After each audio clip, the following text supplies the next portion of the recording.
మా hostel room లో stove లేదు, గ్యాస్ లేదు, కానీ క్యారెట్ హల్వా చేద్దామని ఎక్స్పెరిమెంట్ చేస్తుంటే ఇలా జరుగుతుందని అస్సలు అనుకోలేదు. మ్యాటర్ ఏంటంటే ఈ రోజు ముందుగా మనము టీ షాప్ దగ్గరికి వచ్చి ఒక 50 రూపీస్ కి హాట్ మిల్క్ అయితే తీసుకున్నాము. ఎందుకంటే మనం చేస్తున్న ఎక్స్పెరిమెంట్ కి మెయిన్ ఐటమ్ ఇదే అనమాట. దానితో పాటు ఒక 20 రూపీస్ కి షుగర్ తీసుకొని రూమ్ కి అయితే వచ్చేసాము. మన దగ్గర ఐటమ్స్ ఏమేమి ఉన్నాయంటే క్యారెట్, హాట్ మిల్క్, జీడిపప్పు అలాగే షుగర్ అయితే ఉన్నాయి. ఇంకా మనం చేస్తున్న ఎక్స్పెరిమెంట్ ఏంటంటే గ్యాస్ లేకపోయినా కూడా మనం క్యారెట్ హల్వా అయితే ప్రిపేర్ చేస్తున్నాము. గ్యాస్ తో సంబంధం లేకుండా క్యారెట్ హల్వానా, ఇలాంటి ఐడియాస్ ఎక్కడి నుంచి వస్తాయని మా ఫ్రెండ్స్ కూడా అడిగారు. అప్పుడప్పుడు నా జీనియస్ బ్రెయిన్ కి ఇలాంటి ఐడియాస్ వస్తూ ఉంటాయి. హాయ్ చెప్తున్న వ్యక్తి ఈ రోజు మన వంట ప్రోగ్రామ్ కి చీఫ్ గెస్ట్ అనమాట. ఇంకా మన హల్వాని ప్రిపేర్ చేస్తామా, మనం ఒక బౌల్ తీసుకొని దాంట్లో మనకు కావాల్సినంత హాట్ మిల్క్ ని అయితే పోసుకోవాలి. నేను మిల్క్ ని ఎక్కువ క్వాంటిటీలో తీసుకున్నాను అనమాట. ఇంకా అందుకే క్యారెట్ సరిపోలేదని మళ్ళీ తురుముతూ ఉంటే సడన్ గా నా చెయ్యి అయితే కట్ అయింది. అనుకున్న ఇలాంటిది ఏదో జరుగుతుందని, ఎందుకంటే క్యారెట్ తురిమేది చాలా చిన్నగా షార్ప్ గా ఉంది అనమాట. ఇంకా తురుముతూ ఉండడంలో సడన్ గా అయితే తెగింది. వంట చేసే పనులకి చాలా దూరంగా ఉంటాను, అందుకే ఇలాంటి ఎక్స్పెరిమెంట్లు చేసేటప్పుడు ఇలా జరుగుతూ ఉంటాయి. ఇంకా మా ఫ్రెండ్ హెల్ప్ చేస్తుంటే నేను లెఫ్ట్ హ్యాండ్ తో మేనేజ్ చేస్తూ క్యారెట్ హల్వాని అయితే ప్రిపేర్ చేసేసాము. నెయ్యిలో వేయించిన జీడిపప్పుని అలా పైన వేసేసి ఇప్పుడు మన క్యారెట్ హల్వాని అయితే తినడానికి సిద్ధం చేసేసాం. ఇప్పుడు ఇంకా మన ప్రోగ్రామ్ కి చీఫ్ గెస్ట్ గా వచ్చిన వ్యక్తి మన క్యారెట్ హల్వా ట్రై చేసి స్కోర్ అయితే ఇస్తారు.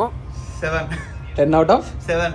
పర్లేదు, మన ఎక్స్పెరిమెంట్ కి 10 కి 7 పాయింట్స్ అయితే ఇచ్చారు. అంటే బాగుంటుందని నేను కూడా ఒక 2 కప్పులు అయితే వేసేసాను. హల్వా అయితే ఇంకా చాలా ఉందన్నమాట. ఇంకా అందుకే కొంతమందికి కాల్ చేసి అడిగాను అనమాట. ఇంకా వాళ్ళకి కావాలంటే క్యారీలో పెట్టేసి పార్సల్ అయితే ఇచ్చేసాను. ఏదో గ్యాస్ లేకపోయినా కూడా కొత్తగా అయితే ట్రై చేసాము. నాకు తెలిసినంత వరకు ఇలాంటి ఎక్స్పెరిమెంట్ ఎవరు చేయలేదు. వీడియో నచ్చితే లైక్ చేసుకోండి, అలాగే మన ఛానల్ ని సబ్స్క్రైబ్ చేసి పెట్టుకోండి. ఇలాంటి ఎక్స్పెరిమెంట్ మీరు కూడా ట్రై చేసి ఉంటే కామెంట్ చేయండి. ఒకవేళ ఈ వీడియోని మీరు ఇన్స్టాగ్రామ్ లో చూస్తున్నట్టయితే ఫాలో చేసుకోండి. నెక్స్ట్ వీడియోతో మళ్ళీ కలుసుకుందాం.